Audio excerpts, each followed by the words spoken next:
Okay, so today we are going to cover the book by Douglas North, which is Understanding the Process of Economic Change. It was basically published in 2005 by Princeton University Press. And Douglas C. North basically received the Nobel Prize in Economics in the year of 1993 for, you can say, his work on institutions and, the role of institutions in economic growth. So he's not just a random author, but this is one of the most important economists of the 20th century.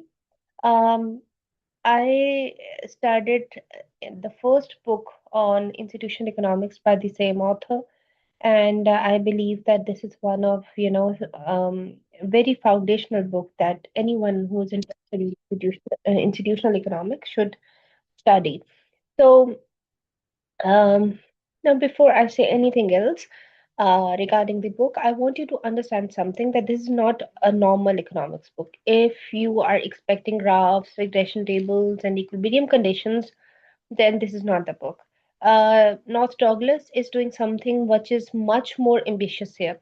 He is trying to explain that why some countries grow and some don't, why institutions are formed, why history really matters, and because he's trying to actually build the connection of history with what's happening today or what has happened today.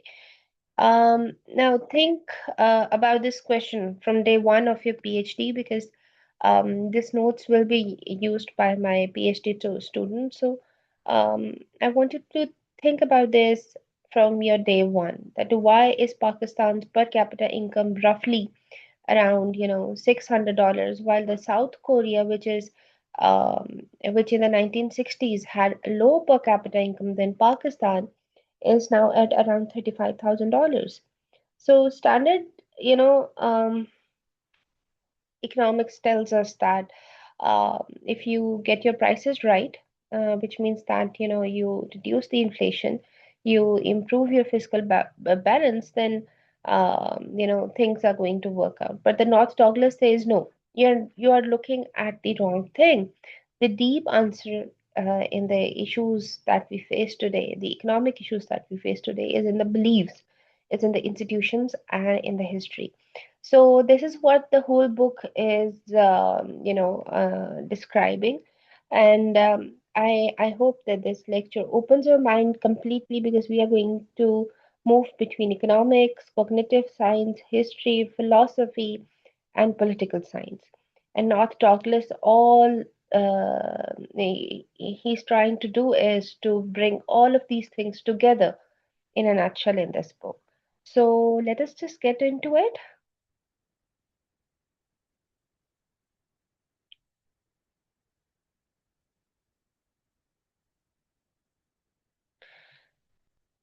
Okay, let me give you some background on Douglas C. North before we get into ideas.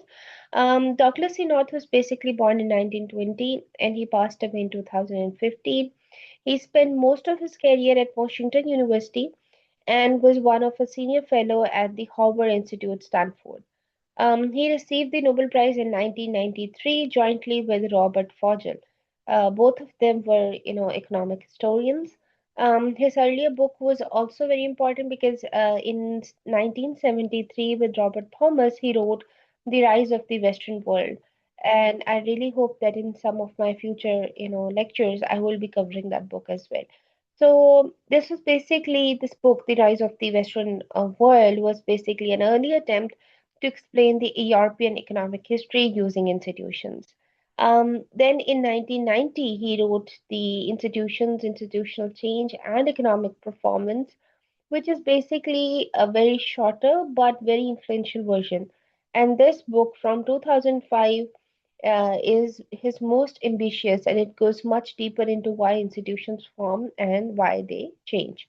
So the key contribution of North Douglas' entire career is very simple to state, but very deep to understand. And he's trying to say that institutions are the incentive structures of economies, and not technology alone, not capital alone, not even geography, but the rules of the games that humans create are really important. And the rules that humans create come from what humans believe, and what humans believe come from how human mind works, and how culture they are, and how or what type of culture they are living in, or they have inherited. So basically the change he's trying to build is that mind leads to beliefs, and belief leads to institutions, and institutions basically lead to economic performance. And that is actually the Knox thesis we are going to spend in the whole lecture, um, understanding this very chain. Um, just let me correct my screen, please. Just a second. Okay.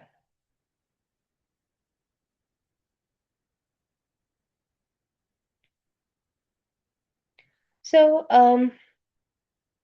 the very first sentence of this book is that Not Douglas says that understanding the process of economic change would enable us to account for the diverse performance of economies, past and present.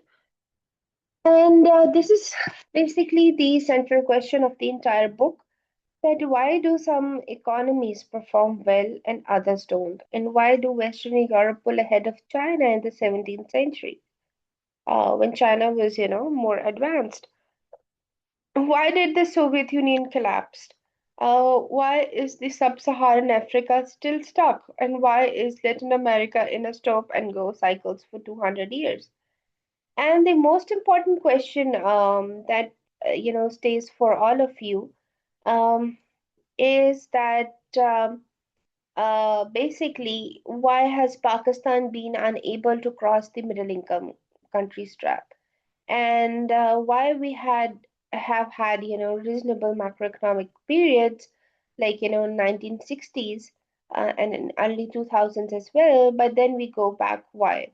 So North's answer is not what the IMF will tell you. The IMF says control your fiscal deficit, stabilize your exchange rate, or improve your tax collection. But North Douglas says that these are just the symptoms and not causes. And the deep cause is basically in your institutional framework. And your institutional framework is a product of your history and your belief system. So you cannot change your institutions overnight.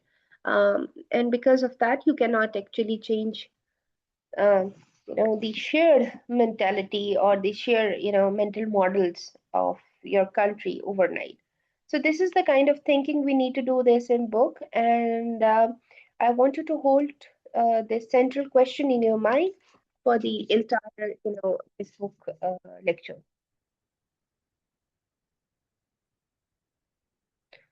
So let me give you the map of the book so you always know where we are.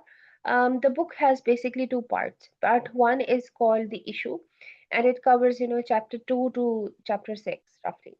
And here, basically, now Douglas builds his theoretical framework. He explains uncertainty and how the mind works, what consciousness is, and how institutions form and change. So this is the engine of the book. Part two is called basically the road ahead, and it covers chapter 7 through chapter 13. And here Douglas North applies everything from part one to actual history, and he looks at how the human environment has evolved over the millennia, why some societies maintain order while others have collapsed, the rise of basically the Western Europe, the rise and the fall of the Soviet Union, and finally what all this means for the development policy. So the overarching thesis, and please write this down somewhere, is that the economic change is driven by you know human intentionality. In intentionality. I'm sorry, I cannot pronounce. Basically, you can say human consciousness. Okay, so a human deliberately try to shape their behaviors, their environments, but they do so based on their beliefs, and the beliefs are often wrong. So you get the cycle, like belief from institutions, and the institutions would shape the outcomes, and outcomes feedback and modify beliefs, but the whole thing starts again, that this cycle never ends. So the key departure from the standard economics is basically the rejection of the rationality assumption. North is not saying that people are irrational in nature. He is saying that rationality is assumption, which is the idea that people have, correct models and optimize is basically insufficient for explaining the big questions of the economic change. And we need to understand how beliefs are actually formed. Okay, yeah. So, chapter one is basically titled as an outline of the process of economic change. And think of this as Douglas C. North is giving you the architecture of the whole building before you go inside, any particular room. So, the very first thing North says is this, that a complete theory of economic change would have to explain three things simultaneously. One is changes in the demography, then there is the changes in the stock of knowledge, and changes in the institutional framework. And we currently have poor theories of even one of these. So, let alone all three together. So, this is an important and honest statement. He is trying basically that we are far away from the complete theory, but he is going to make progress on one piece, and that is, the institutional piece. And he is going to connect it to the other two as well. So keeping this honestly in mind, in economics, we sometimes, pretend our theories are more complete than they are, and North is very honest about the limits of what we know. So this is basically a good science. Um, Yeah. So these are basically, the three sources of economic change. The demography, the stock of knowledge, and the institutional framework. So what drives economic change? And North says that these are, these three sources.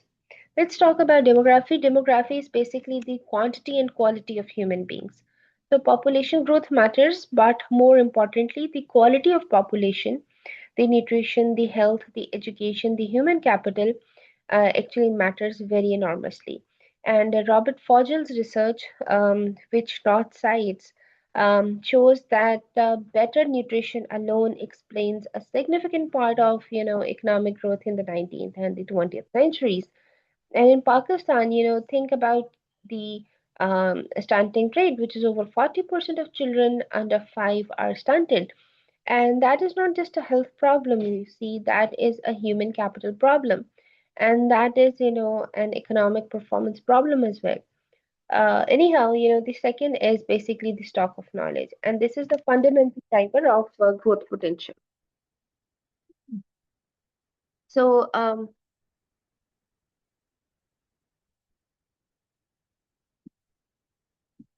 so actually, it is what, North Douglas calls the upper bound of human well-being, and he's trying to say that more knowledge about technology, production, and medicine, and all of this raises what is possible. So the scientific revolution of 16th and 17th centuries set off a channel, or it set off a uh, what you can say. You can say it can actually set as a chain reaction that has not really stopped. And the third one is basically the institutional framework. And this is the North Douglas main focus as well, because he's trying to say that institutions are the incentive structure of society, and they determine whether the knowledge and the human capital that exist can get applied to productive activity, or whether they get diverted to rent seeking, corruption, and redistribution. So the key takeaway from here is that the same knowledge base can produce very different outcomes, depending on the institutional framework. So Pakistan has engineers, doctors, and economists, but many of them are, and many of them are basically very intelligent, very talented. But the institutional framework does not always channel their abilities into their productive activity. And some of the best minds, leave the country, or they are unable to continue their passion, or they are unable to know the recent developments because of the institutional structure. And some of them, even enter the government to capture, the rent. So this is basically the institutional problem that North Douglas is trying to point out. I mean, like you see so many doctors are in civil services. So the point is that if they wanted to do civil services, then why did they enter to, medical? It means that there is something fundamentally uh, going wrong in the system, which is why, brilliant minds like doctors and engineers shift their fields. Many of the doctors have started doing businesses. Why? Like, this is basically an institutional problem. So these are basically the 6 points are basically the bare bones description of the process of economic change. And this is basically the whole book in 6 steps. So once you understand this, everything else is, just filling in the details. Step one, in step one, beliefs from a perceived reality of, the political economic system. So notice they say the perceived reality and not actual reality. That nobody knows the actual reality of how a complex economy would work, and everybody has a model, a theory, and how things work. But these theories come from our education, our culture, and our experience. And they include basically the normative beliefs about how things should work, and not just, the positive beliefs about how things do work. In step two, basically, he talks about the dominant beliefs, especially, the belief of those in a position to make policy. They to accumulate it into, institutional matrix. And so, if the people in the power believe that the state-led development is the right model, they basically build SOEs, or they enter into some import restrictions, or and simply they enter into some price controls. If they believe in markets, they build different institutions. Step three is basically the institutional matrix constraints, and he is trying to say that the institutional matrix constrains the choice set of entrepreneurs, both economic as well as political. So who wants to innovate or change things is basically the question. Even if you want to reform, uh, the existing situations actually create a locket. Step four is basically that, but if the competition among organizations lead to some incremental changes in the metrics, then the organizations are always trying to improve their positions and they create pressure for institutional change. Step five is the altered metrics, which produces revised perceptions of reality. And this leads to new efforts to improve the position. Step six is basically that process which repeats itself and it's never-ending process. So the key word here is the intent. Okay, so the key word here is consciousness. Um, so unlike in biological evolutions where selection is blind, in human evolution, the players choose basically on the perceptions of the consequences. But those perceptions can be wrong, and this is why we get outcomes that really diverge from our intentions. Um, so this slide is about one of the most important observations in the whole book, I would say, and throughout the human history, the gap between what was intended and what actually happened has been enormous. First, the intentions of the players have not been societal well-being. Um, Most political and economic decisions are motivated by self-interest, or factional interest, or ideological conviction. Um, Even when the leaders are genuinely believing that they are doing good, they are actually operating from a belief system and not from a complete understanding of reality. Second, even when intentions are good, comprehensions of the system is really imperfect in nature. And people are working with, incomplete and often, wrong mental models of how complex economies would really function. So they make decisions based on these models, and the outcomes are frequently very different from what was intended. North says that economic growth throughout the history has been episodic in nature and not continuous. Um, Most of the human history, I would say, has been about the stagnation.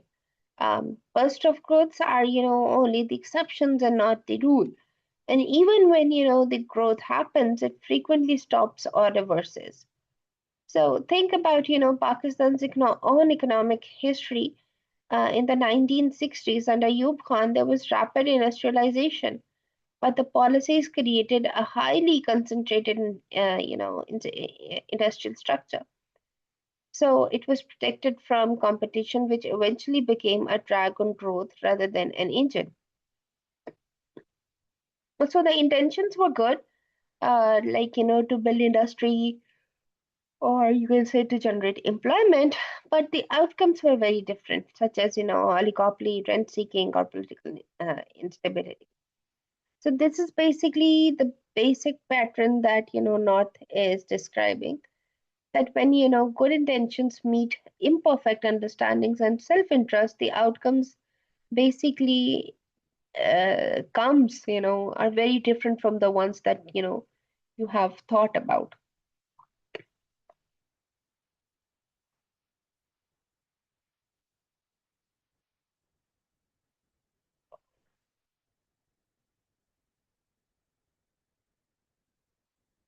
The story of the Soviet Union for North Douglas is basically the perfect example for this model, and it shows basically, all the pieces such as, beliefs, institutions, and the intentional action, feedback, and ultimately collapse. So Marx and Engels provided, the belief system, and Lenin took that belief system and used it as revolutionary inspiration in 1917. The circumstances of the war torn Russia provided an unusual opportunity for the abrupt institutional change, and this is basically very rare in history. So, most institutional change is incremental in nature, but sometimes, during wars or revolutions or crises, you get rapid and fundamental changes. So, the institutional systems went through several phases, and war communication in early years, such as nationalizing everything, and, paying wages in kinds. uh, you see, such as, there were no markets. So the new economic policy of, 1921, which was a pragmatic retreat, because, the system was producing starvation. And, then the first 5-year plan of 1928, which was basically the return to ideological or orthodoxy under Stalin. So all for, these decades, the Soviet system actually produced impressive results. They had heavy industry, military technology, space, explorations, and, a status of superpower. So millions of people were actually educated, and the standard of living basically rose substantially compared to, the Tsarist Russia. But then it started going wrong, and agriculture was chronically failing, and growth slowed. The system could not really adapt, and when Gorbachev tried to reform it in the mid 1980s, the reforms inadvertently destroyed the very institutional structure that kept the system going. And so by 1991, there was a total collapse. North called this the most dramatic, internally induced rapid demise in all of the, the human history. And we will come back and analyze this in depth, but for now on, just hold this case in your mind as an example of the entire model at work. So we are now entering into the part one of the book, which is basically the issue. And this is where North built his entire theoretical framework, part one, right? So I want to be honest with you, this is the hardest part of the book. North basically tries to draw on the cognitive science, neuroscience, philosophy of mind, evolution psychology, and whatnot. And if you're used to reading, the standard economic papers, this will feel very unusual to you really. But just stay with it. The payoff is enormous, I believe. The key question that part one answers is that how do humans deal with uncertainty in a world that is always changing? And how do beliefs form and change? What is consciousness and why does it really matter for economics? How do institutions emerge from beliefs and how do institutions actually change? And these questions have been ignored by the mainstream economics for most of the part. So the rationality assumption basically short circuits all of them. Just assume that people know what they are doing and optimize. So North says that no, we cannot assume this if we want to understand why economics differs, so dramatically over, different periods of time.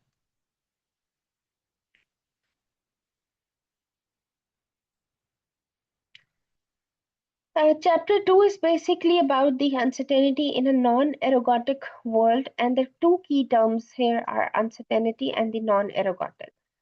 Uncertainty is very distinct from risk, and it is basically a condition where no probability distribution of outcomes can be defined. So, Frank Knight made this distinction in 1921, and it is the foundational in nature as well because risk is when you do risk is basically when you do not know the outcomes, but you know the probability distribution, right? Just like you're rolling a dice. So uncertainty is when you don't know even the probability distribution. So you cannot actually calculate the expected values. You cannot write down a model. So you are generally, um, into an unknown territory. So North Douglas basically argues that uncertainty is the normal human condition and not the exception. And the human drive to reduce uncertainty, to make the environment more predictable. And this is what produces institutions, beliefs, norms, and organizations. So everything we build as a society is essential a response to the uncertainty. In the non-ergodic world, this is a technical term from mathematics and physics, because an ergodic process is one where the time average and the assemble average really converge. So basically, the future looks statistically, just like the past. A non-ergodic world is one where the underlying structure is continuously changing. So new things happen that have no historical precedent, and the patterns of the past do not reliably predict the future. So why does this really matter is because most of our economic theories, such as the growth models or the macroeconomic models, assume ergodicity. They actually assume that a fundamental structure is very stable, and not says that this is historically very wrong. We are always creating new and novel world, and the institutions built for one era become obsolete as the world changes. So, just think about, today the digital technology. No historical precedent could have, predicted the economic consequences of, the internet in 1990s. Nobody has thought about AI. So new uncertainty would bring actually new institutions which are needed for them. So this is basically what he's trying to explain in chapter 2. Um, yeah. So let me, slow down here and make you all basically understand the Knight's distinction, which is very clear because it runs throughout the whole book. And let's talk about risk, because risk is a situation where you can assign probabilities to outcome in very simple words. So you know the game and you know the odds. And an insurance company, for example, can price risk because It has the data on mortality rates or accident rates and so on. So from the data, it can circulate expected losses and set premiums. And this is very manageable with mathematics. But uncertainty is what Knight called, the true uncertainty. And it is the situation where no such probability distribution would exist. You are facing something which is genuinely novel in nature. So, how do you assign a probability to the event that is a new technology will destroy your industry? How do you assign a probability to a political revolution? You cannot. So, there is no historical data that is directly applicable because the situation is genuinely new.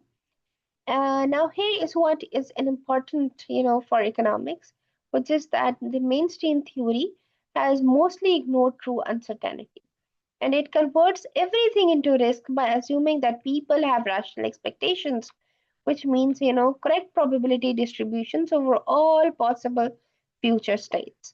But if the world is non-ergodic in nature, then this is simply wrong because people cannot have, the correct probability distributions over the events that have, no historical precedence. So the practical implications are huge. And if you are advising the government of Pakistan on what institutions to build, you are actually operating under true uncertainty because you don't know exactly what will work. And historical examples from the South Korea or Taiwan will give you guidance, but they will not give you any um, uh, directly solution to the problems that are taking place in Pakistan. Uh, so North basically gives us a very useful classification. Um, um, Classification of uncertainty basically into 5 levels, and just think of this as a ladder, I would say. So from the most manageable to most intractable. In level 1, you talk about that uncertainty that can be reduced by getting more information within the existing stock of knowledge. So you do not know the quality of a product. You basically inspect it. You do not know the credit worthiness of a borrower. So you check through credit history. So more information within a new framework. Level 2 is about the uncertainty that can be reduced by increase in the stock of knowledge within the existing institutional framework. So scientific research, medical research, this is basically the most productive form of uncertainty reduction because countries that invest heavily in research and development, such as Germany, South Korea, and Japan, they're basically reducing their uncertainty at this level. Level 3, basically this is where uncertainty that cannot be reduced by altering the institutional framework itself. So sometimes the problem is not information or knowledge, it is the rules of the games that prevent, productive activity. So you need to change the incentive structure. Pakistan's informal economy, much of it exists outside, formal institutions because the formal institutional framework makes, formal participation too costly or too risky. At level 4, basically, you are trying to see that uncertainty that comes from, genuinely novel situations which require complete restructuring of belief. And this is the hardest as well because when you see that the world is changing in ways that you that your existing mental models cannot handle, then you need to build new categories and you need to build new frameworks. And this is what the industrial revolution also requires. So that is what this is what the digital economy's requirements as well. Let's talk about the last, which is the level 5, which is residual uncertainty, and the kind that no rational explanation can actually handle. And this is where witchcraft, religion, superstition, and ideology really come in. So North is not being disrespectful to religion here, but he's making a cognitive science, and he is making a point on basically cognitive science, and he's trying to say that humans always develop some explanation for what they cannot understand rationally, and it is a universal feature for human cognition. So uh, let me push you a little bit more into the non-ergotic concept, because it is also very important. Robert Solow, which is one of the most famous growth economists, once said that my impression is that the best and the brightest in the profession proceed as if or economists are the people, and they are basically those who explain the physics of the society. So there is a single universal, a valid model of the world, and it only needs to be applied. So North Douglas basically quotes this and says that this is exactly the problem. Economics has been trying to find its own version of Newton's law. So universal equations that apply everywhere and always. Um, yeah, just give me a second, please. So yes, so the so basically, the universal laws that are applied everywhere uh, is not, in the case of economics. Because, economics has been trying to find its own version of Newton's law, and universal laws that basically applies everywhere and always. But, economics is different. The social world is not like, the physical world. And there are no fundamental power laws in social science which are comparable to the law of gravity. Why not? Because, the human world is constantly being transformed by the human action. When we invent the automobile, we create a new world that does not exist before. When we create the internet, we create basically the new economic possibilities and new problems that have no historical precedent. So the actions we take today create the novel, environment for tomorrow. And the famous Schumpeter insight about, creative destruction is very relevant here as well, because innovations does not just improve old products. It destroys, the entire industries and creates new one. And nobody can have, the predicted from economics of horse-drawing carriages and what, the automobiles would do, American cities or lands use patterns or family structures and political geography. So the implication for economics is very profound in nature, and any model built purely from historical data is of limited value for predicting, the future. Because the future will contain, generally novel elements.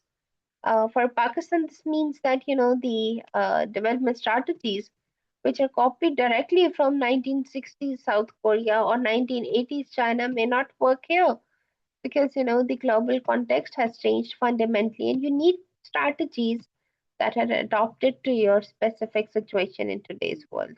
So not blueprints from the past would work. Okay, let me move forward. um,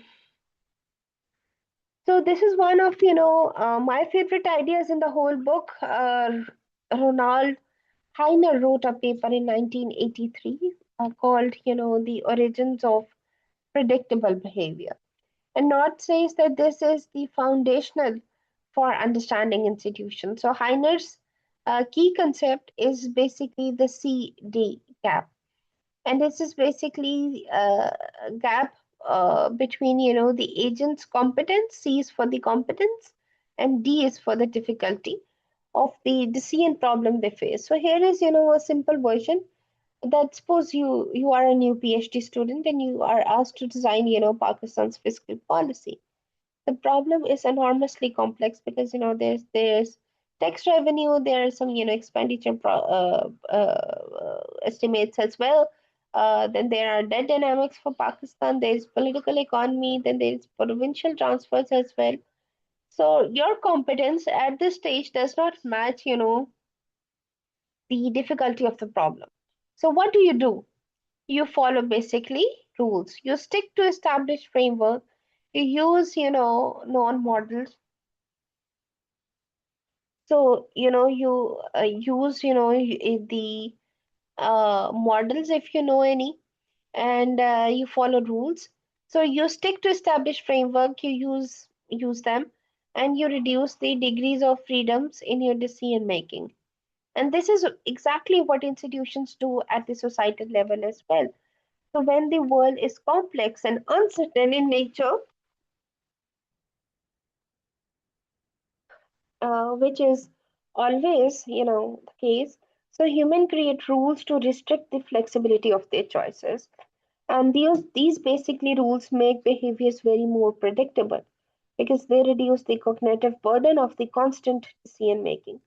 And this is basically the origin of institutions and not a formal contract signed by, some rational agents. So not a social planner's optimal design as well, but a gradual human response basically to a complexity and uncertainty of the world. So rules emerge because having any rule is better than having no rule. And when you face genuine uncertainty.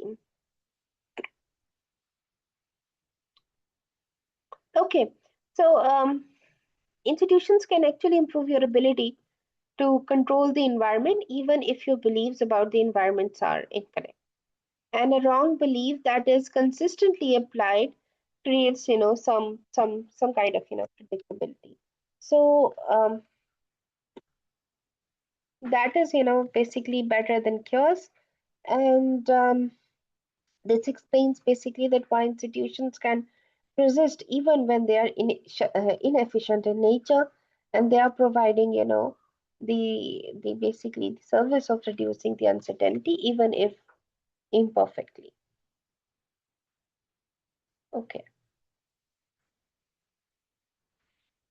Yeah, so path dependence, which is perhaps the most important empirical finding in the whole institutional economics literature. So North Douglas basically keep coming back to it, and the basic idea is very simple in nature. That where you are today basically depends upon very critically on where you have been in the past. So the choices made in the past basically constrain the choices available in the present. And North version of path dependence is deeper, than the simple inertia. And he's not saying the old habits die hard. He's saying that, first, the institutions that were created in the past give birth to organizations whose very survival depends on those institutions, such as, a government ministry, a business association, even trade unions, which is a professional body. So they all came into existence because of a particular institutional framework. And if you change that framework, you actually threaten their survival and they will fight back. Secondly, the belief system, which is underlying the institutional matrix, makes radical change very difficult. So people have internalized the existing rules as legitimate because they have built their mental models around them. So, proposing a fundamental different way of organizing society feels threatening and illegitimate, not just because it is uh, inconvenient. So, um, North's key point is that the path dependence is not inertia, and it is the constraint on the choice set that is imposed by the history. And understanding development means understanding these constraints. This is slide 16 so far, and we will be discussing, more about this book. I'll call this as part one of my discussion, and certainly there are going to be more parts as well, which will, I will keep recording and sharing with you. Thank you for your time.